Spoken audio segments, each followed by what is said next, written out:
Hello, church family and fellow missionaries. This is Trevor Owen with a Mission Minute devotional thought. I was sharing with the staff the other day a little thought out of Luke. Jesus and the disciples are going to go across the Sea of Galilee, so they get in a boat, and it says Jesus was tired, so he goes to sleep in the front of the boat, and the disciples are rowing him across. And as they're going across, all of a sudden, a big storm comes up. And the disciples are watching the boat rock and water coming in, and they're getting scared.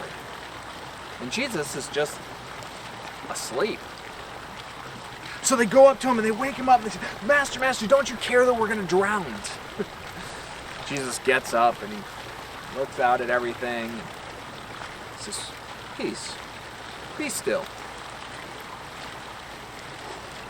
And it is. And the disciples are just like gobsmacked, like, oh, who is this guy that commands the winds and the waves, and they obey him, and they're just in awe. And Jesus looks at them and he goes, why were you afraid? It seems like such a strange question. I mean, there's a myriad of reasons why they should be afraid. They're seasoned fishermen. They know what happens in these storms. And they're not near the shore so they can just pull up. They're going across, so they're in the middle of the lake. They're going to have to fight the wind and the waves to even try and get through it. And then add to that the cultural lore of the time taught that the waters were the place of chaos and death. That the demons and evil spirits come out of the water to try and grab you and drag you in. It was the opposite of everything stable and firm on the ground. And so the answer to that question is there's tons of reasons why they're afraid. And yet Jesus is annoyed with them. You know, in all the stuff that's going on around us, with the coronavirus and the closing things down and the fears and the difficulties, is a hallmark of us right now that we're afraid?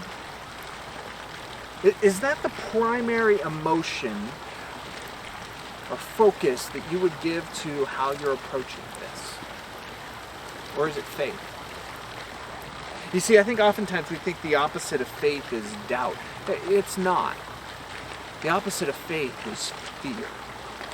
And that's why Paul tells us, hey, God does not give you a spirit of fear, but of power and of love and of a sound mind. That fear is the enemy's tool to destroy our faith. And so Jesus was upset with the disciples, not because they, weren't sure how to handle things and called on him. He was upset because they didn't realize who he was, and they were afraid. They literally had the God of the universe who created everything in the boat with them, and they lost faith in him. As we're looking at the chaos around us in our world, as we're looking at the potential death, is there's this sense of everything that's stable and firm has been shaken and is potentially going to destroy us. Our jobs are being impacted, and our homes and our families and our church services, and maybe even some lives. Is our response faith or fear? Be practical. Right? Jesus didn't tell him to stop rowing. Wash your hands. Elbow bump.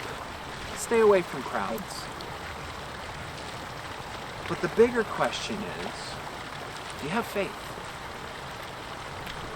Or do you have fear? God of the universe is with us. Right now. And always. Jesus didn't need to calm the storm for his sake. He calmed it for theirs. May you have faith. Have a good day. God bless.